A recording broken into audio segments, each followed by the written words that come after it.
Okay, so we're just gonna do a running commentary here. So just check this out. I don't know if this is getting picked up or not. We'll find out.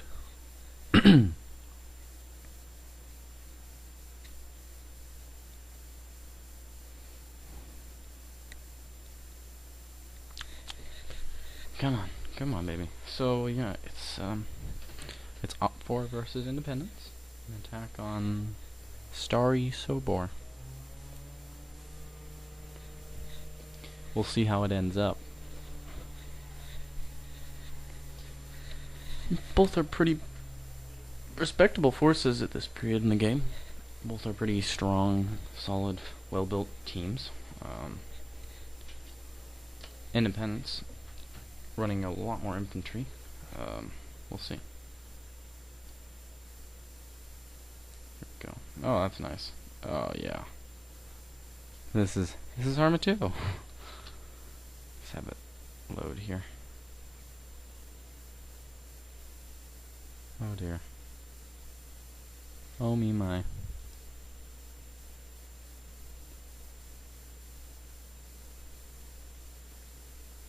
There it goes. It does this. Here we go. It takes a little bit to load up. This is surprisingly long. Oh, ew. Why is it doing this?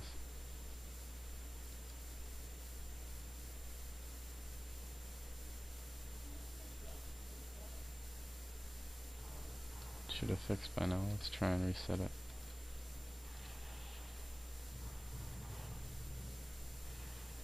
Damn.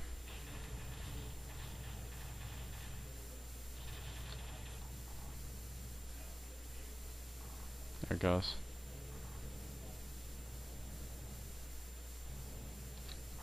Okay, so right now, take a look at the map.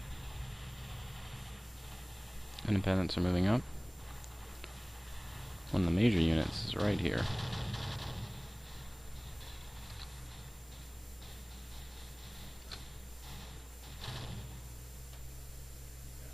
Have a look. They're doing their best to eliminate Opfor. While, oh. Yeah, this thing is really bringing the heat.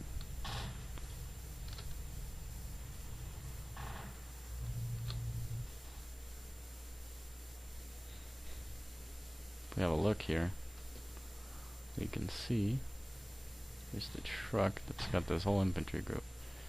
So the Russians have moved up to a line at this fence here. And the Independents are trying to move and make a line south of here, down over here. The Independents are just starting to move up with a bunch of trucks and cars, technicals. And they're doing a number on the Russians. I'm not sure if this Vodnik is still active. I think it is. Right now we've got a severe number of Independents moving up and holding a line.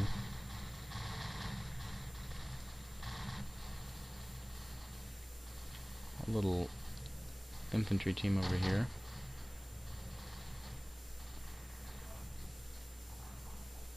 So here's the battle. I don't know if you can see my cursor, but right now you see the Y-shaped road, and the southern side of this Y-shaped road is where the Independents are holed up, and about right over here, right in the front right here, is the Opfor lines, right at this other Y-shaped road. So the whole thing sort of forms these two different dissections.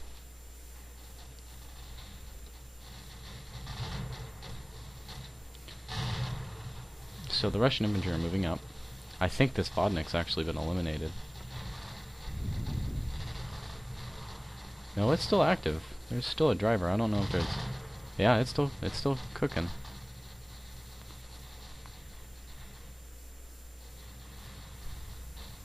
We'll have to see, because...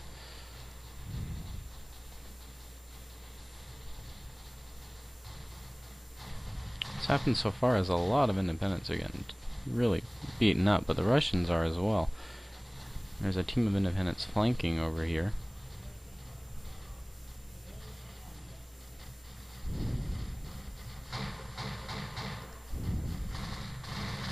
More independents over here, and they're really severely outnumbering the Opfor now.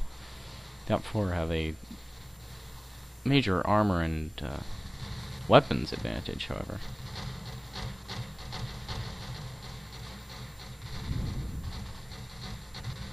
So if we take a look here, we can see all the symbols. Infantry or otherwise. This guy just died.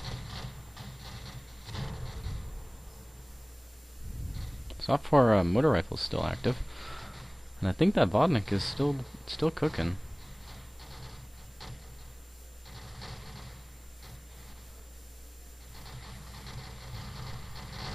Whole squad of Russians down here, really letting loose.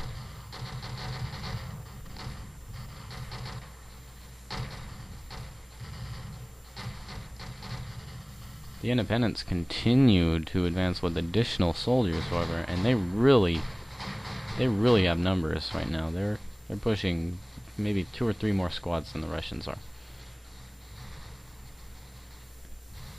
So we zoom out here.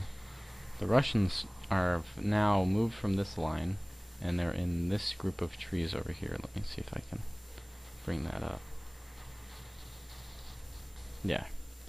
See all the little spots in the trees? Those are all units.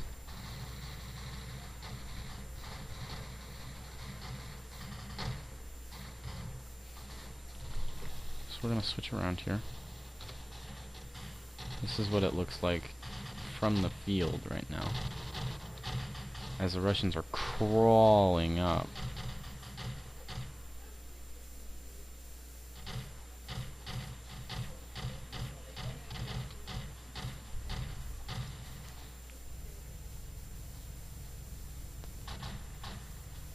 The Vodnik's still trying to support, but it's really kind of just stuck out here and held this line. It might have lost a wheel, but it's still providing a pretty good advantage to the Russians right now.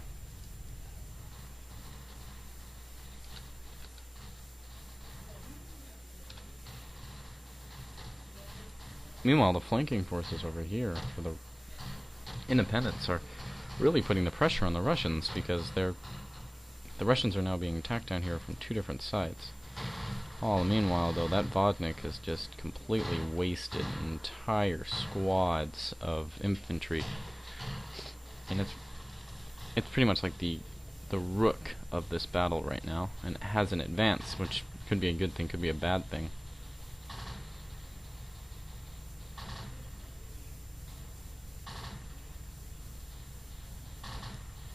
But there's still plenty of independent AT specialists out here. AT teams active, ready to fight.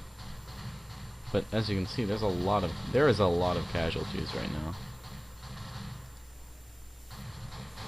for both sides, especially the independents. I think the independents have lost the most units, but they do have the most units. And they are pushing a much better position than the Russians are. At the same time,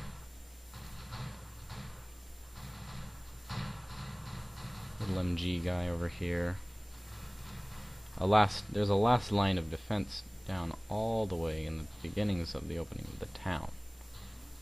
Right here. And they are prone and ready. If the rest of the independent force gets pushed through by the Russians, I don't know if that little force is going to be able to hold, but the independents are pushing up through these trees.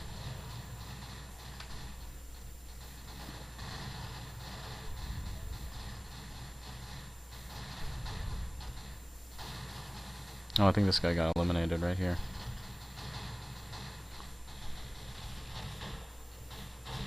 No. He's still alive.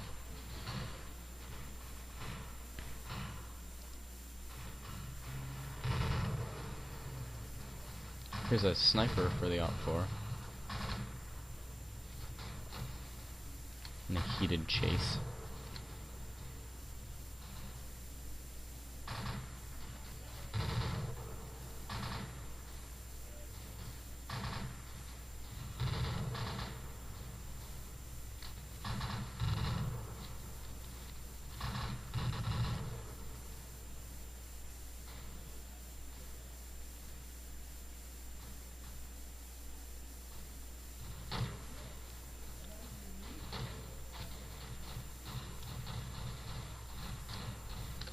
Right now the Russians are doing their best to advance, but they're really being pretty much show-stopped by the independents.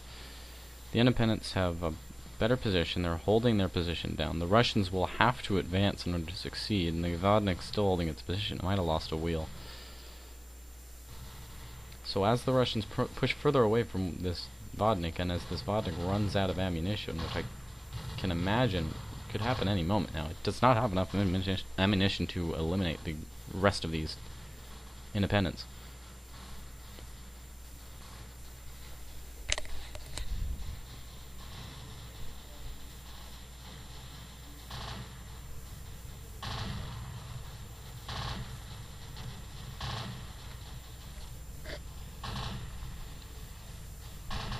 As you see, it's got about 5 more magazines, or it might be belts, of around maybe 50 rounds here. And it continues, though, to really bring the pain down on these independents. Yeah, no, the 5 belts of 250, so it could actually very well eliminate the entire independent team if it could, but I doubt it has the capability. The independents and their lack of strong AT support right now is going to be really brutal, because they're continuing to get chewed up out here, while the Russians are pushing themselves against them pretty hard as well.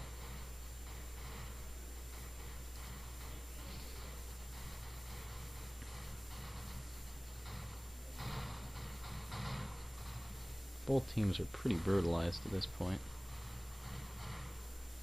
Not really sure. Oh, that's the spectator.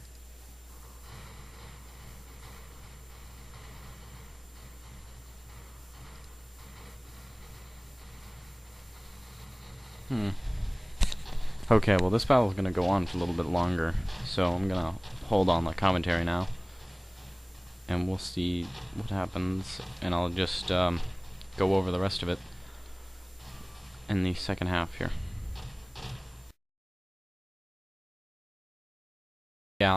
Yeah, I'm gonna call this one right now as a Opfor loss. Yeah. Now, specifically, I think the major reason for the retreat and all of that would be Opfor, that neither team had officers in charge, so neither team really maneuvered that much, which meant that the one single rifle squad for independent flanking was incredibly effective. One reason the battle didn't go even worse for Opfor is that the Vodnik stayed behind a defensive line and continued to support rather than driving in, which is very important. If the Vodnik had been eliminated early by anti-tank or driving in too fast and being machine gunned down, I can't imagine Opfor putting up anywhere close as a fight. But, yeah, the Opfor have retreated with a Vodnik and one mobile rifle team, while independents suffered much heavier losses, but held around. Opfor's entire force, though, was kind of skirted and destroyed. There's not much left.